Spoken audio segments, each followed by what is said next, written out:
ఈ సాంగ్ డెఫినెట్గా పెద్ద సక్సెస్ అవుతుంది. మళ్ళీ 2004లో రిలీజ్ అయిన ఈ సాంగ్ మళ్ళీ 2011లో వస్తుంది. అప్పుడు ఫోక్లో చేసిన సాంగ్, ఇది టోటల్గా వెస్ట్రన్ సాంగ్. ఇది డెఫినెట్గా టోటల్ మాస్ ఫిల్మ్. నేనుంటే డ్యాన్స్ చేయలేను, కానీ టోటల్గా ఐటమ్ సాంగ్ కాబట్టి అమ్మాయి చేస్తుంది. కృష్ణారెడ్డి గారు మాస్టర్ గారికి పెద్ద ఇబ్బంది లేదు. నేనుంటే పక్కన ఇబ్బంది, నాతో చేయించలేదు. యాక్షన్ అంటే నా ఫస్ట్ ఫిల్మ్లో యాక్షన్ ఉంది కాబట్టి నాకు యాక్షన్ పెద్ద ఇబ్బంది రాలేదు. ఇప్పుడు డ్యాన్స్ అంటే నాకు రాదు కాబట్టి డ్యాన్స్ అంటే ఇబ్బంది. అలానే ఈ సినిమా పెద్ద సక్సెస్ కావాలని, మన చిన్నా గారికి పెద్ద పేరు రావాలని, ఆయన్ని పెద్ద మ్యూజిక్ డైరెక్టర్గా చూడాలని నా కోరిక. Thank you. మంచి టెక్నీషియన్స్, జాన్ ఫోటోగ్రఫీ, చిన్నా గారి మ్యూజిక్, అలాగే రమణారెడ్డి గారి దర్శకత్వం. చాలా సీనియర్ టెక్నీషియన్ ఆయన. పరిశ్రమలో దాదాపు 20 సంవత్సరాల నుంచి ఎంతో పట్టుదలతోటి, ఎంతో టాలెంట్ తోటి కృషి చేస్తూ అతను తన ఆ టాలెంట్ని ఎలా చూపించాడు, ఎంత మోడర్న్గా చూపించాడు అనేది ట్రైలర్ చూస్తే తెలుస్తూ ఉంది. సినిమా డెఫినెట్గా హిట్ అవుద్ది, కమర్షియల్ హిట్ అవ్వాలని కోరుకుంటూ మా టెక్నీషియన్స్ అందరికీ, సాయి కుమార్ గారికి అందరికీ థ్యాంక్స్ చెప్తూ సెలవు.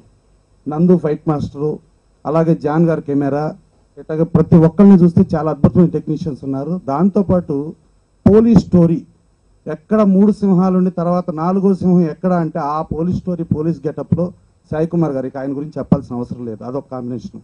అలాగే ఆశీష్ విద్యార్థి, ఆయన కూడా పోలీస్ గెటప్లోనే ఉన్నారు. డెఫినెట్గా ఇది మంచి విజయం సాధించాలి, మంచి కమర్షియల్ సక్సెస్ అవ్వాలి. ఈ సినిమా ద్వారా కమలాకర్ ఒక కమర్షియల్ ప్రొడ్యూసర్గా సక్సెస్ అయ్యి మరిన్ని మంచి సినిమాలు తీయాలని మనస్ఫూర్తిగా కోరుకుంటున్నాను.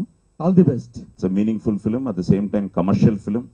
ఈ ట్రైలర్ చూస్తే అదిరిపోయే మాస్ ఓపెనింగ్స్ వచ్చేటట్టున్నాయి. ఎందుకంటే ఆల్రెడీ నాకు పిచ్చ మాస్ ఉంది.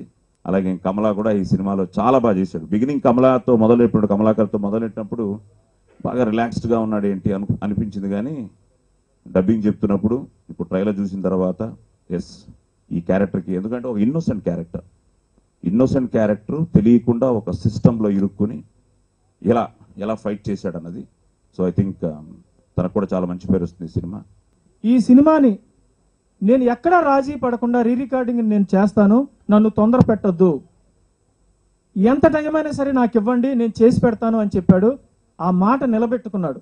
ఈ రోజున మేము సినిమా డిటిఎస్ మిక్సింగ్లో చూస్తుంటే మేము అనుకున్న దానికంటే రెట్టింపు ఇంపాక్ట్ వచ్చింది చిన్న మ్యూజిక్ వలన. సినిమాని ఎక్కడికో లేపేశాడు.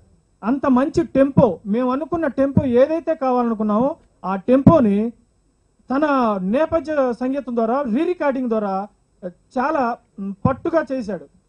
దానికి చిన్నాకి చాలా థ్యాంక్స్. మా హస్బెండ్కి ఇంత మంచి సినిమాలో కెమెరామ్యాన్గా ఛాన్స్ ఇచ్చినందుకు రమణ గారికి, ప్రొడ్యూసర్ కమల్ గారికి చాలా చాలా థ్యాంక్స్ అండి. Thank you so much. ఈ సినిమా సూపర్ డూపర్ హిట్ అవ్వాలి. మీ ప్రేక్షక దేవులందరూ మమ్మల్ని బ్లెస్ చేయాలని మనస్ఫూర్తిగా కోరుకుంటున్నాను. Thank you.